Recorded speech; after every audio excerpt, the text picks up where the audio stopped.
Bonjour à toutes et à tous. À l'occasion de ce troisième cours d'une série consacrée au Soudan du Sud, je vous emmène dans l'histoire contemporaine, de la domination coloniale à l'autonomie de 1972, à travers trois grandes étapes: l'indépendance du Soudan et son héritage inégalitaire, la révolte du Sud face à l'oppression de Khartoum, première guerre civile, et la conquête d'une autonomie chèrement acquise. Ce récit, marqué par la première guerre civile de 1955 à 1972, est celui d'un peuple en quête de reconnaissance. Premier coup de projecteur, l'indépendance du Soudan, un héritage colonial inégalitaire. Sous le condominium anglo-égyptien de 1899 à 1956, le Soudan est divisé. Le nord, arabisé et musulman, concentre les investissements, chemins de fer, irrigation, éducation. Le sud, pluriethnique et souvent animiste ou chrétien, est négligé, réduit à une périphérie. La politique du sud britannique des années 1920 isole le sud, confié aux missionnaires chrétiens, creusant un fossé culturel et économique.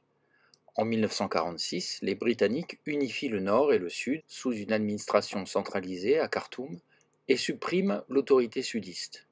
Cette décision est une bombe à retardement. L'après-Seconde Guerre mondiale est aussi un temps de montée du sentiment national. De la révolution de Nasser en Égypte à l'indépendance du Soudan, il n'y a qu'un pas.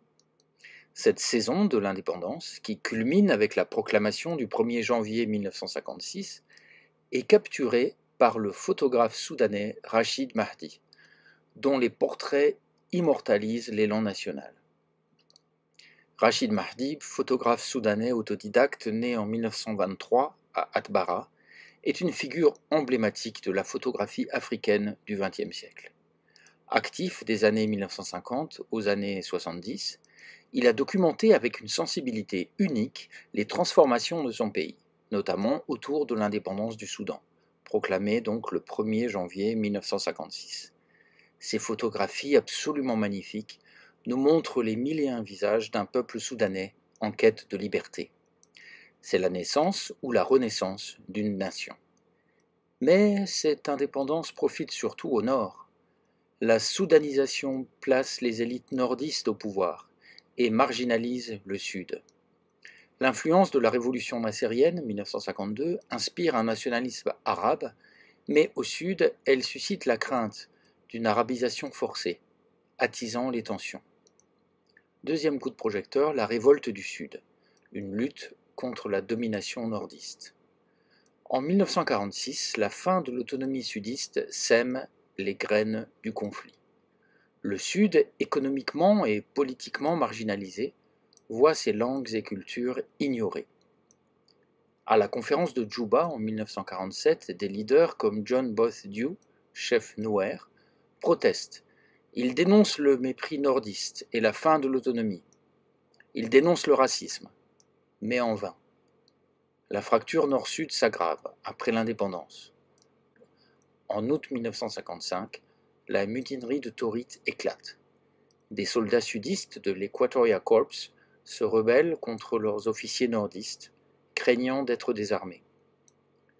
Écrasée dans le sang, la révolte fait des dizaines de morts et marque le début de la guerre civile. Les mutins réfugiés dans les marais forment les prémices du mouvement de rébellion qui prend le nom de Anyanya. De 1955 à 1958, les combats restent sporadiques, mais la répression de Khartoum, utilisant aviation et matériel soviétique, est très brutale. En 1958, le coup d'État d'Ibrahim Aboud renforce la centralisation et l'arabisation, ce qui aggrave la fracture nord-sud. Le sud du Soudan, sous-équipé, mène une guerre asymétrique. Les machettes et les vieux fusils Lee Enfield ne font guère le poids face aux armes lourdes utilisées par Khartoum. Mais le grand courage des insurgés, leur sens tactique et leur parfaite connaissance du terrain leur permet de tenir bon. Les revendications pour l'autonomie s'intensifient face à un pouvoir central plus autoritaire que jamais. Troisième point, l'autonomie conquise, le rôle des églises, d'Anyanya et les accords d'Addis Abeba. Même si la population n'est pas encore majoritairement christianisée dans les années 60, les églises jouent un rôle clé pendant le conflit. Catholiques et protestantes, elles offrent aide humanitaire, écoles et assistance médicale aux populations sudistes. Elles renforcent aussi une identité régionale par l'éducation en langue locale. Elles sensibilisent aussi l'opinion internationale aux exactions nombreuses de Khartoum, bien que certaines soient accusées de partialité. Dans les années 1960, la guérilla Anyanya, dirigée entre autres par Joseph Lagou, s'organise. À noter que cette guérilla est partie du sud du pays, en dehors des terres contrôlées par les Dinkas ou les Nouers. Lagou unifie les factions, obtient des armes d'Israël après 1967 et fonde le mouvement de libération du Sud-Soudan, SSLM. Ces attaques gagnent en efficacité. La guerre reste asymétrique, mais les rebelles contrôlent des zones rurales de plus en plus importantes face à une armée nordiste cantonnée aux villes. Année après année, l'espoir d'une victoire se précise.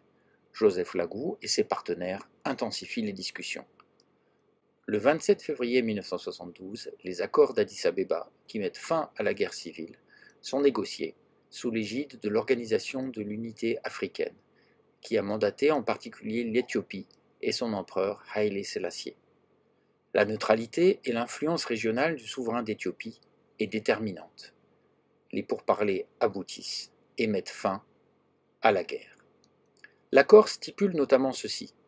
Le sud du Soudan doit bénéficier d'une autonomie régionale au sein d'un Soudan uni avec une assemblée législative régionale et un conseil exécutif chargé des affaires internes. Après une longue guerre très meurtrière, le sud du Soudan obtient enfin une autonomie régionale, avec un gouvernement propre et l'intégration de 12 000 combattants Anyanya dans l'armée nationale.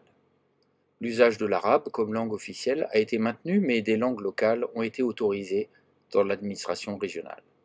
Des promesses de développement économique et éducatif sont faites, bien que limitées par la tutelle de Khartoum. Alors en conclusion, cette première guerre civile soudanaise qui a coûté environ 500 000 vies et déplacé jusqu'à 2 millions de personnes révèle 3 leçons. L'héritage colonial a creusé des inégalités profondes, une décolonisation maladroite a attisé les conflits, et les églises, avec des voisins comme l'Éthiopie, ont joué un rôle crucial.